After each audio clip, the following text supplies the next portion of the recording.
Hello bachchon, let's see this question. The question says that if cos power 6 alpha plus sin power 6 alpha plus k sin square 2 alpha is equal to 1 and alpha belong to 0 to pi by 2, okay? Then we have to find the value of k here. So let me discuss the key concept. The key concept here is we will solve this problem, okay, by just something like doing squaring, okay. तो ये देखिए हमारे पास cos power 6 है, तो इसको हम क्या करेंगे, स्क्वायर और क्यूब के फॉर्म में रिप्रेजेंट करने की कोशिश करेंगे। तो चलिए आपको एक आइडेंटिटी बता देता हूँ। अगर मैं आपसे कहूँ कि A cube plus B cube, okay, इसका वैल्यू क्या होती है? तो ये होती है A square, okay, not A square, that is A plus B into A square plus B square, okay, minus A B, ये होती है, ठीक है। तो मैं ये क्यों बताया हूँ, क्योंकि ये जो है हमारे प्रॉब्लम में यूज होने वाली है, ठीक है। चलिए देखते हैं कैसे यूज होगा। जो हमारे पास क्वेश्चन दिया हुआ है वो है कॉस पावर 6। तो कॉस पावर 6 को मैं क्या करूंगा, कॉस स्क्वायर अल्फा ले लूंगा और पावर 3 कर दूंगा, प्लस साइन पावर 6 है, इसको भी सेम काम करूंगा, ठीक है। तो ये काम कर दिया, प्लस के sine square 2 alpha, okay, sine square 2 alpha is equal to 1 हमारे पास ये। अब देखिए ये है A cube plus B cube, ये आइडेंटिटी अप्लाई करिए। तो ये आइडेंटिटी अप्लाई करेंगे तो पहले हमारा क्या आएगा, ए प्लस बी, तो क्या आएगा sine square alpha plus cos square alpha, वो तो 1 हो जाएगा। और क्या आएगा, A square plus B square, तो कॉस स्क्वायर अल्फा का whole square plus sine square alpha का होल स्क्वायर, यही आएगा, ओके। इसके बाद माइनस ए बी आता है, क्या आएगा cos square alpha into sine square alpha, okay.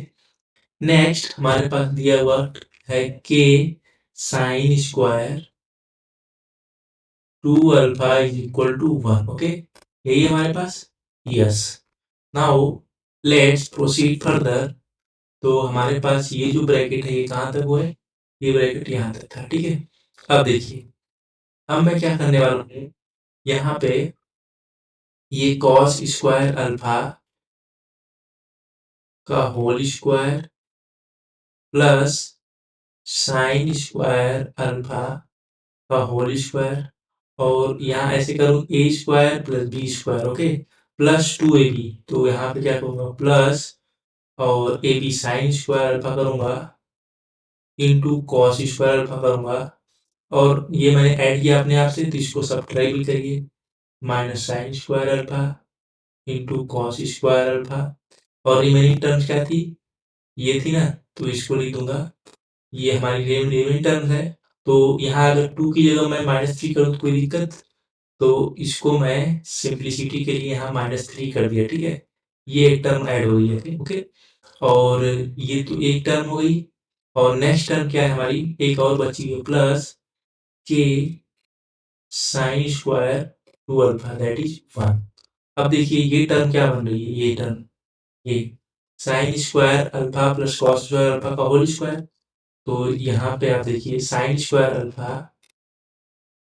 Plus cos square alpha का होल स्क्वायर, ये बन रही है, -3 sine square alpha into cos square alpha plus के sine square 2 alpha is equal to 1।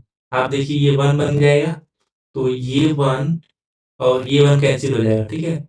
क्या बचेगा हमारे पास, हमारे पास बचेगा के साइन स्क्वायर 2 अल्फा। ये देखिए इसको मैं किस तरीके से लिखूंगा, इसमें मैं 3 है, यहाँ 4 से डिवाइड करूंगा और 4 से मल्टीप्लाई कर दूंगा।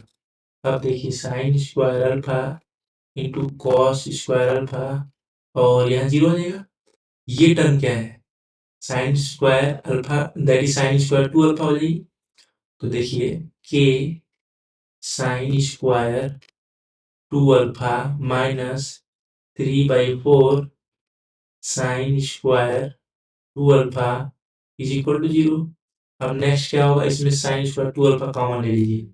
देखिए हम अगर साइन स्क्वायर 2 अल्फा कॉमन ले रहे हैं तो यहाँ हमारे पास है साइन स्क्वायर 2 अल्फा कॉमन लिया तो हमारे पास क्या बचा k माइनस 3/4।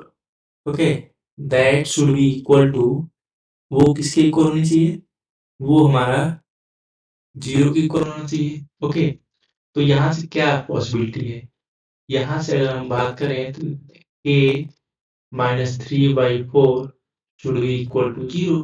यहाँ से अगर k की वैल्यू फाइंड करें तो क्या होना चाहिए, k should be equal to 3/4. Okay, so this is our final answer. Let's match with available answers. तो हमारे पास क्या आंसर है, 3/4 आया था। ए ऑप्शन देखिए ये हमारा करेक्ट है, ये भी गलत, ये भी गलत, ये भी गलत। Okay, so A is our final correct option.